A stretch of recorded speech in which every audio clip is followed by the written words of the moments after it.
প্রথমেই ঠাকুর মা ও স্বামীজিকে সশ্রদ্ধ প্রণাম জানিয়ে আজকে শ্রী শ্রী রামকৃষ্ণ কথামৃত থেকে তৃতীয় খণ্ডের ষষ্ঠ পরিচ্ছেদ শুরু করছি।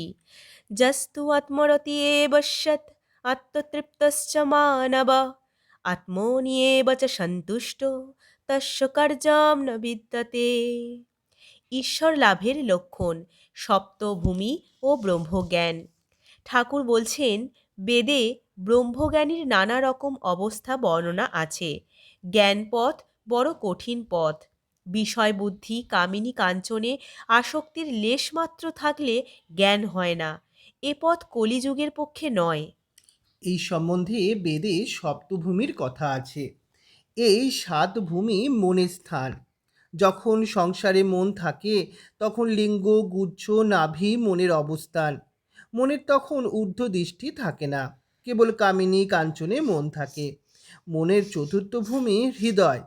তখন প্রথম চৈতন্য হয়েছে আর চারিদিকে জ্যোতি দর্শন হয়। তখন সে ব্যক্তি ঐশ্বরিক জ্যোতি দেখে, অবাক হয়ে বলে, এ কি। তখন আর নিচের দিকে সংসারের দিকে মন যায় না। মনের পঞ্চম ভূমি কণ্ঠ। মন যার কণ্ঠে উঠেছে, তার অবিদ্যা অজ্ঞান সব গিয়ে ঈশ্বরীয় কথা বই অন্য কথা শুনতে বা বলতে ভালো লাগে না। যদি কেউ অন্য কথা বলে সেখান থেকে উঠে যায়। মনের ষষ্ঠ ভূমি কপাল। মন সেখানে গেলে অহর্নিশ ঈশ্বরীয় রূপ দর্শন হয়। তখনও একটু আমি থাকে। সেই ব্যক্তি সেই নিরুপম রূপ দর্শন করে উন্মত্ত হয়ে সেই রূপকে স্পর্শ আর আলিঙ্গন করতে যায়, কিন্তু পারে না।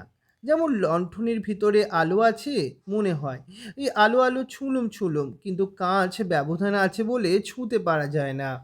শিরোদেশ সপ্তম ভূমি। সেখানে মন গেলে সমাধি হয় ও ব্রহ্মজ্ঞানীর ব্রহ্মের প্রত্যক্ষ দর্শন হয়। কিন্তু সে অবস্থায় শরীর অধিক দিন থাকে না। সর্বদা বেহুঁশ, কিছু খেতে পারে না, মুখে দুধ দিলে গড়িয়ে যায়। এই ভূমিতে 21 দিনে মৃত্যু। এই ব্রহ্মজ্ঞানীর অবস্থা। তোমাদের ভক্তিপথ ভক্তিপথ খুব ভালো আর সহজও। সমাধি হলে কর্মত্যাগ। পূর্ব কথা, ঠাকুরের তর্পণাদি কর্মত্যাগ। আমায় একজন বলেছিল, মহাশয়, আমাকে সমাধিটা একটু শিখিয়ে দিতে পারেন? সকলের হাস্য। সমাধি হলে সব কর্ম ত্যাগ হয়ে যায়। পূজা জপাদি কর্ম, বিষয় কর্ম সব ত্যাগ হয়। প্রথমে কর্মের বড় হইচই থাকে। যত ঈশ্বরের দিকে এগোবে ততই কর্মের আড়ম্বর কমে। এমনকি তার নাম গুণগান পর্যন্ত বন্ধ হয়ে যায়। শিবনাথের প্রতি, যতক্ষণ তুমি সভায় আসোনি তোমার নাম গুণ কথা অনেক হয়েছে। যাই তুমি এসে পড়েছ অমনি সেই সব কথা বন্ধ হয়ে গেল।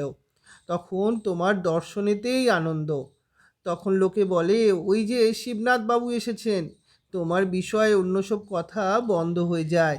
আমার এই অবস্থার পর গঙ্গা জলে তর্পণ করতে গিয়ে দেখি যে হাতের আঙুলের ভিতর দিয়ে জল গলে পড়ে যাচ্ছে। তখন হলধারীকে কাঁদতে কাঁদতে জিজ্ঞাসা করলাম, দাদা এ কি হলো? হলধারী বললে, একে গলিত হস্ত বলে। ঈশ্বর দর্শনের পর তর্পণাদি কর্ম আর থাকে না। সংকীর্তনে প্রথমে বলে, নিতাই আমার মাতা হাতি, নিতাই আমার মাতা হাতি। ভাব গাঢ় হলে শুধু বলে হাতি হাতি, তারপর কেবল হাতি। এই কথাটি শুধু মুখে থাকে। শেষে হাঁ বলতে বলতে ভাব সমাধি হয়। তখন সেই ব্যক্তি এতক্ষণ কীর্তন করছিল চুপ হয়ে যায়। যেমন ব্রাহ্মণ ভোজনে প্রথমে খুব হইচই। যখন সকলে পাতা সম্মুখে করে বসলে তখন অনেক হইচই কমে গেল। কেবল লুচিয়ান লুচিয়ান শব্দ হতে থাকে। তারপর যখন লুচি তরকারি খেতে আরম্ভ করে তখন 12 আনা শব্দ কমে গেছে। যখন দই এলো তখন সুপ সুপ। সকলের হাস্য। শব্দ নাই বললেও হয়। খাবার পর তো নিদ্রা, তখন সব চুপ। তাই বলছি, প্রথম প্রথম কর্মের খুব হইচই থাকে। ঈশ্বরের পথে যত এগোবে ততই কর্ম কমবে। শেষে কর্মত্যাগ আর সমাধি। গৃহস্থের বউ অন্তঃসত্ত্বা হলে শাশুড়ি কর্ম কমিয়ে দেয়। 10 মাসে কর্ম প্রায় করতেই হয় না। ছেলে হলে একেবারে কর্মত্যাগ। মা ছেলেটি নিয়ে কেবল নাড়াচাড়া করে। ঘরকন্নার কাজ শাশুড়ি ননদ যা এরা সব করে।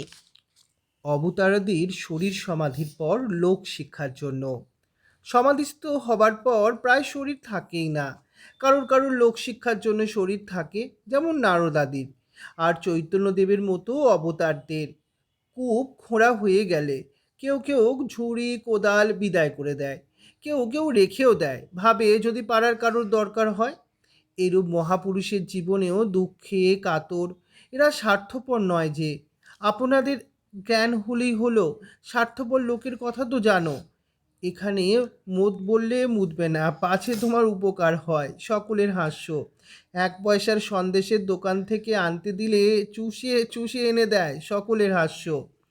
কিন্তু শক্তি বিশেষ, সামান্য আধারে লোকশিক্ষা দিতে ভয় করে। হাবাতে কাঠ নিজে এরকম করে ভেসে যায়, কিন্তু একটা পাখি এসে বসলে ডুবে যায়। কিন্তু নারদাদি বাহাদুরি কাঠ, এ কাঠ নিজেও ভেসে যায়, আবার উপরে কত মানুষ, গরু, হাতি পর্যন্ত নিয়ে যেতে পারে। এই ছিল আজকে আমাদের ঠাকুরের কথা।